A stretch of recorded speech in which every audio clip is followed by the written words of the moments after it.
Toby and Henrietta were enjoying their new job on the island of Sodor, but they do look old-fashioned and did need new paint. James was very rude whenever he saw them. "Yuck! What dirty objects," he would say. At last, Toby lost patience. "James," he asked, "why are you red?" "I am a splendid engine," answered James, "ready for anything. You never see my paint dirty." "Oh," said Toby innocently, "that's why you once needed bootlaces, to be ready, I suppose." James went redder than ever and snorted off.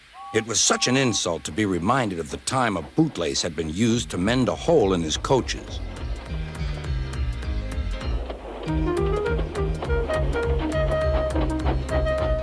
At the end of the line, James left his coaches and got ready for his next train. It was a slow freight, stopping at every station to pick up and set down cars. James hated slow freight trains. Dirty cars from dirty sidings. Yeah!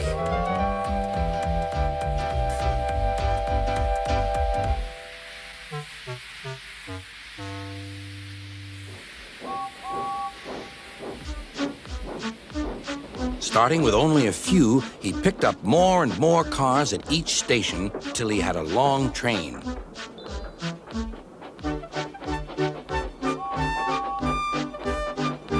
At first, the freight cars behaved well, but James bumped them so crossly that they were determined to get back at him.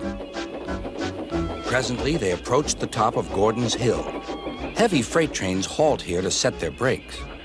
James had had an accident with cars before and should have remembered this. "Wait, James, wait," said the driver, but James wouldn't wait. He was too busy thinking what he would say to Toby when they next met. The freight car's chance had come. "Hurrah! Hurrah!" they laughed, and banging their buffers, they pushed him down the hill. "On! On!" yelled the cars. "I've got to stop! I've got to stop!" groaned James.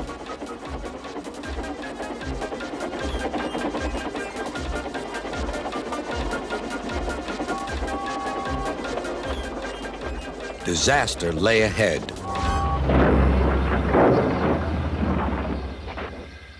Something sticky splashed all over James.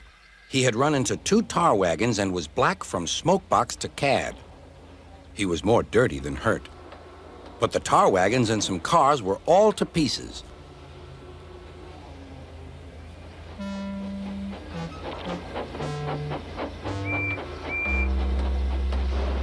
Toby and Percy were sent to help and came as quickly as they could.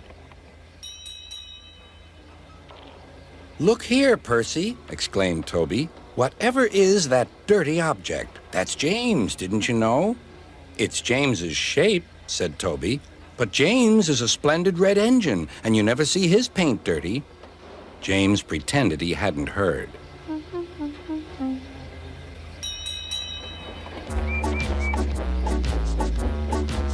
Toby and Percy cleared away the unhurt cars and helped James home.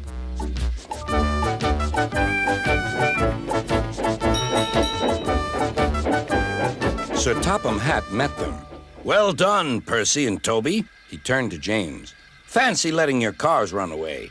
I am surprised. You're not fit to be seen. You must be cleaned at once. Toby shall have a new coat of paint." "Please, sir, can Henrietta have one too?" said Toby. "Certainly, Toby." "Oh, thank you, sir. She will be pleased." All James could do was watch Toby as he ran off happily with the news.